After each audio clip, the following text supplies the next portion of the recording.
Alright, so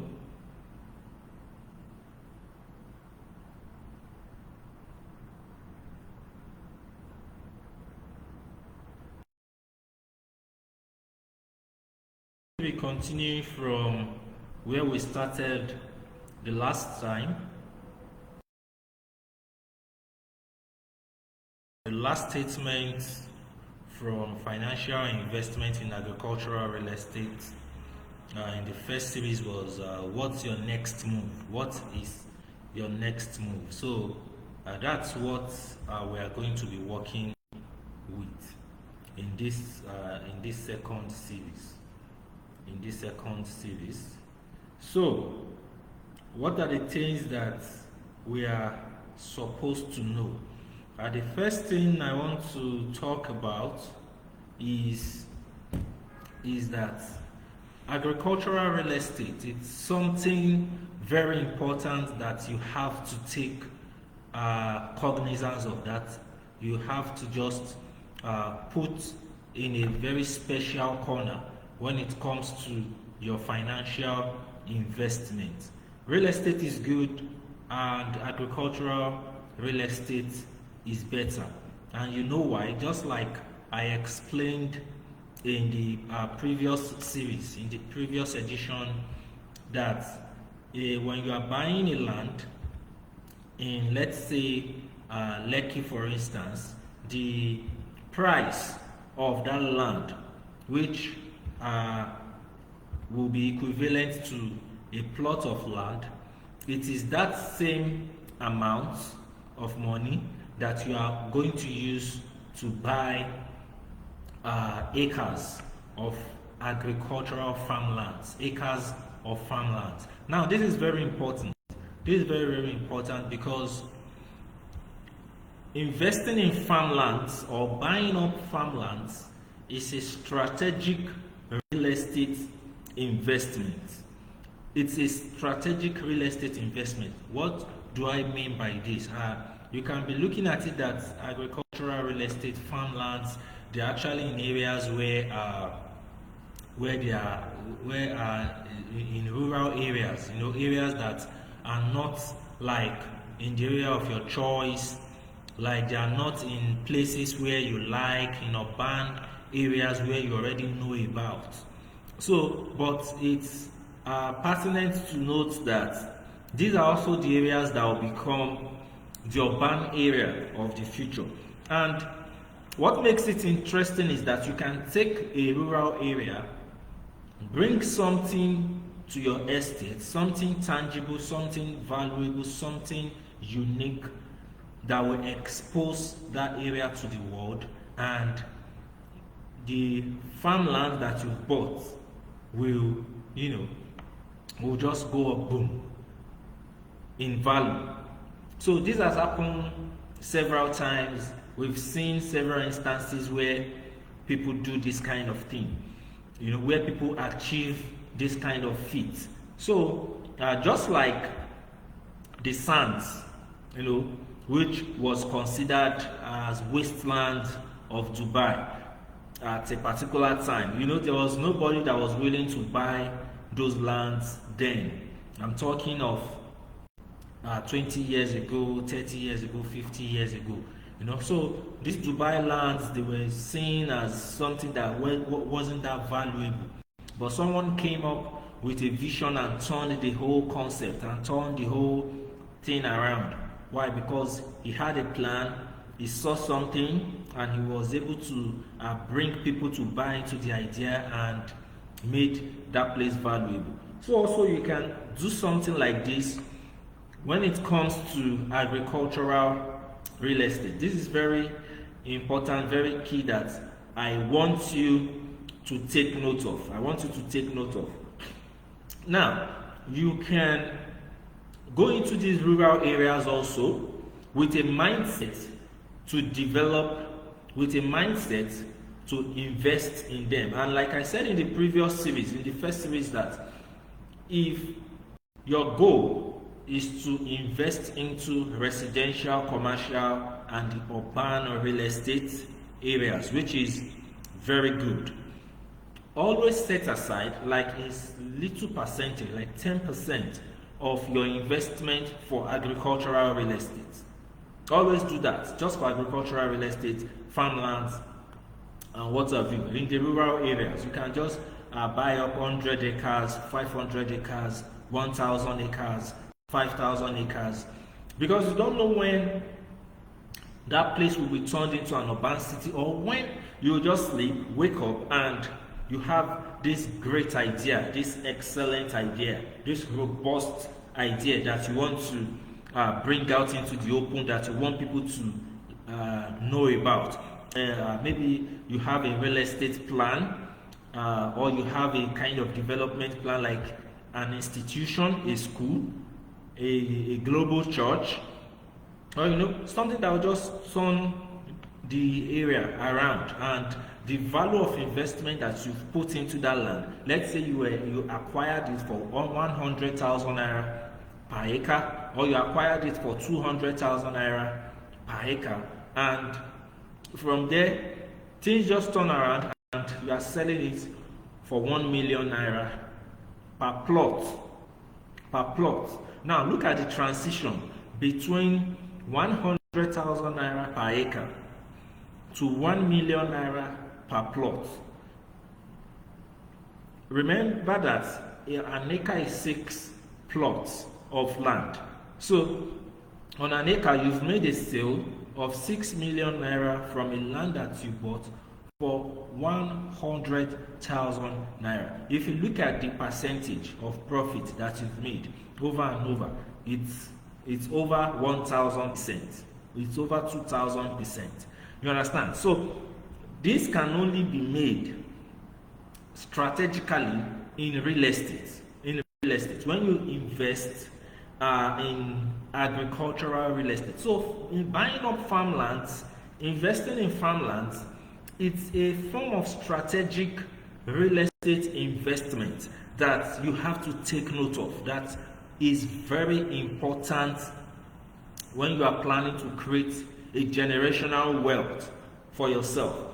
It is very, very important, and I want you to make sure that you always set aside a percentage of your investment that is going into real estate, because every wise man, every wise person will always put in a financial investment, money set aside into real estate, because you know that when it comes to real estate, it's there, it's always there, it's appreciating in value, and it's only when maybe there's something that's very, very disastrous happens around that area that your real estate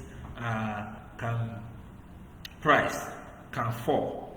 So, and which doesn't occur, which doesn't really happen around the world. So if you find this very good area that you know that, in fact, some of these farmland areas have this ambience, this environment that when you get there, you see mountains, you see rivers, you see portions of lands that can be converted, that can be used for artificial lake. You see rivers, like have some of our farmlands that there are like 3, 4, 5 rivers running around it that that passes through it. So this is apart from what you yourself can actually construct or bring into the land. And I have a very good example of one of my mentors who has over 15 to 20,000 acres of farmland in one of the states in Nigeria, and right now he carved out some thousands of acres out of the farmlands and has converted it into a city. In fact, that city right now is everywhere. On every media platform they are talking about it, and people are buying up, and people are buying. Now that the farmland has been converted to a city, the company is selling the land per plot. But when he was buying the land back in the days, he bought those farmlands per acre. So the best way for you to actually take charge of your financial investment your financial future, your generational wealth, is by investing in real estate and putting or setting aside a percentage for agricultural real estate. This is very important. This is very key. So if you take 10% to 20% of the investment that you've set aside for real estate, and you're always putting it into agricultural real estate as an insurance to the 80% that is going into the commercial urban real estate. This is very important. So in fact, you never can tell, or you never know, maybe those few percentage that are going into agricultural real estate will now be what will yield more than what you've actually kept or invested in residential and urban real estate. So let me continue from our previous class. In our previous class, the last question we asked was what is our next move? What should be your next move? Now, your next move, depending on your financial capacity, you can start trading farmlands. So you can look at it and say that, okay, let me start trading farmlands. How do I do that? I buy and I sell. I buy and I sell. So I look at a very viable farmland around. I buy, maybe I was able to buy 500 acres. I was able to buy 1,000 acres of the farmland. I leave it for a year. I increase the price after some developments that I've made or that I've done in the area. I start to sell it out. I can choose to create a farm estate on this land, and I can choose not to. So which means that I can choose to create a farm estate on the land and sell the land per plot or still per acre that I also bought it, but now the price has increased. And I can choose to sell the land per plot, which will even give me a higher return or a higher turnover than what I had, or than what I had invested into acquiring it. So depending on your financial capacity, so it's just something that maybe you can choose to just buy and just leave it there and just forget about it, and it's something you can buy and look at it and, okay, let me lease this land, let me lease it out, or let me give it to farmers that are living in that vicinity or in that locality, and it will be like maybe an empowerment whereby I put them through one or two things. I supply them with the right seed, and I try to provide some tools for them. So they will do the work. They will take maybe part of the returns from the harvest, and I also take part of the returns from the harvest, and the remaining part of the return from the harvest go back into operating the farm, into operations of the farm. This is also a very good strategic plan. So you can look at it that maybe the purpose of acquiring farmland for you is to go into production of a particular crop. This crop could be cashew crop, it could be soybeans, it could be livestock, it could be anything. But you'll know that, okay, this is my plan for what I will be using the farmland for. So like in my previous class, when I was explaining the acquisition of these farmlands and how you can actually make them to yield returns to you after acquiring them. So these are like some of the things that you can do. Now, you can buy, you can keep the land for long-term sake, you can lease out like I explained, and you can plant on it yourself, like without giving it out to the locals in the environment. Maybe you just told them you need laborers or maybe you were able to get the foreign laborers who are actually working in Nigeria in different states on different farms. And maybe you're able to get 3 to 4 and they are working on your farm, so you can plant different crops on your farm. So this also is another thing that you can do on your farm. Now all this is an evidence that if you put your money into the acquisition of farmlands, you can get your return comfortably with ease, because don't forget, when you invest in land or in farmland, the land is there. The land is not running away. As long as you have the right advisor, you have the right knowledge to know what to put in place so that your investment is secured legally. If anything happens, you are sure and you are at peace that it can't affect your investment, it can't affect your returns. So once all these are in place, you can put in any amount of money that you have into any part or any type of real estate that you want. So that's wanted to note. So please, I want you to make sure you have that noted out. So another thing I'm going to be talking about in this second series is land banking, the concept of land banking. Now,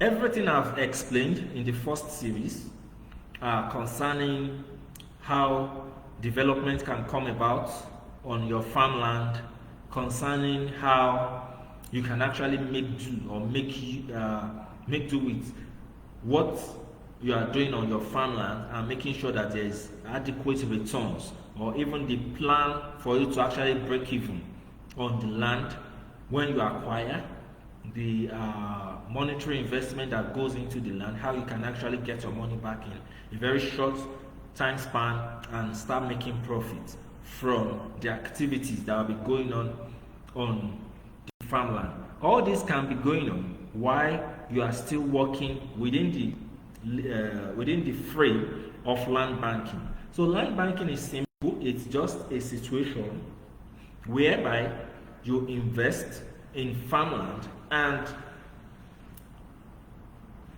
you sell to get your money back, like with return, to get your capital back with return. So it's just like I buy a portion of land. I know that I'm not buying for the short term, I'm buying for the long term. So it's going to be there for some time, like maybe 2 years, a year, 3 years, 5 years, 10 years. The land is there because already I have the documents, I have everything that legally give me the right of occupancy to that land. So with all these, I know that okay, in the next 10 years, maybe by then something has happened. Let me use the area of Dangote refinery as an example. In that area, there are several estates there. There are several people who just bought land. They, even though the land are inside the water, even though the land is surrounded with water, but they just bought it, knowing fully well that by the time development starts at Dangote refinery, by the time work starts, 100%, by the time work starts in all the factories around that area, the deep sea port and all that, they know that they can sell at a very high price. So maybe when they were buying those land, they bought them at 500,000 naira per plot. And you already have it in mind that okay, I'm going to sell this land in 10 years time. And by that time, right now, land around those areas, they are selling for over 1 million naira per plot. So let's say by the time Dangote refinery starts, the deep sea ports, every factory, industry around that area are working intact. They are 100% active. Land around there can be selling maybe for 5 million naira, maybe for 6, 7, 8 million naira per plot. The same land that an investor bought for 500,000 naira. So this is the difference. This is what makes what I'm trying to say about land banking. So land banking is simply you putting in your money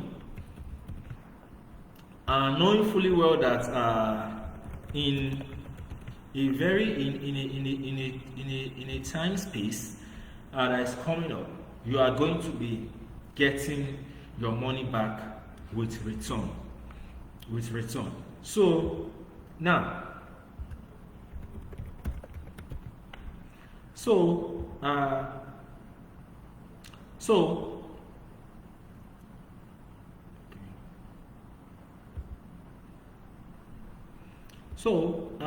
now, when it comes to farmland, this also works. This is also just the same way it works. A lot of people have built or have built multi-billion naira, multi-million dollar empire from land banking. Just citing a particular property, a particular land that is not really it's not really it's not really valuable as at the time of acquisition. Then you know that, okay, because of this, because of that,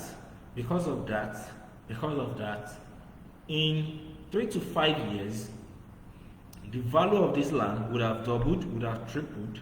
Then I can buy and know that when that time comes, I'm going to sell and make profits from the land. So that's basically what land banking is all about. Now, there are some real estate companies that you see around that offer investment schemes. They offer investment schemes and say that if you invest so amounts, will give you so with an ROI at so time, because as at that time they are using the money to buy land which they will sell at so time at an increased price, because they know that when they sell at an increased price, they can get you the capital that you invested with your return, and they call it land banking. This can take a year, this can take 2 years, 5 years, 10 years, and what have you. And at the same time, you can do your analysis and know that, okay, at a particular place, or strategically just pick a location where you know that, okay, this place right now, the value of land there is not too much, it's not too high. Why? Because there is maybe there's something going on in that environment that actually reduces or is decreasing the value of farmland in that area. A good example is Borno State in Nigeria. Now, I know a lot of friends in Borno that have left Borno State. So even some already have their houses where they built themselves, where they live, but they started leaving due to the Boko Haram insurgency and all that. They started coming to southwestern states. Why? Because of the insecurity in the country. Now, there are several parts to that. This kind of thing, terrorism, Fulani headsmen, have also affected. They had to run down to the south for their lives. Now, so who are those in those areas that are farming? Who are farming? Who are the people farming in that area now? How is the development in that area? How is it going when it comes to real estate? So at this particular time, some people are really investing in areas like that, talking with the government, getting the right of occupancy to their lands, so that because it's a land banking thing, so they are thinking forward that so time maybe there will be no insurgency again, there will be no insecurity in Nigeria. The people who have run away, they will all come back. The land that is looking like maybe it's not worth much now, it will be worth more, and they can sell and make profit. And maybe they don't even want to sell, but now they own the land and everyone is buying up from them. So this is what land banking is all about, and that is one thing that strategically you can do. Like when we started selling our land about 2-3 years ago, our estates. So AGX Farmland Estates Limited, we started selling about 3 years ago. We started selling at 180,000 naira. I can remember fully well. We were selling at 180,000 naira per acre. So later it increased to 250,000 naira per acre. Currently, we've been selling for some time now for 350,000 naira per acre. And our land is secured. It has this global CFO. You have everything that you need: resource, labor, technical experience, and what have you. You have everything intact that will help you run your farm smoothly. So, but look at it that when we first started, we don't know that the price was going to increase that much from 180,000 naira to 350,000 naira. Now our plan and the next phase of plan for AGX Farmland Estates Limited has even changed. That when we are unveiling like the new set of farm estates we are going to be opening now, everything is going to be different. We are not even going to be focusing on some interiors for farmlands anymore. We are coming to the urban areas. So now, but where did we started from? We started from the interiors, the far inside the bush. You know, before you get to some farmlands, you take bike, and the bike will even take hours before it gets to the spot, to the location or the environment that you are going to. So all this you have to look into also. So how do you buy a farmland property? One thing first, like I've said in the first series and in this series also, that it's good that you do your analysis right.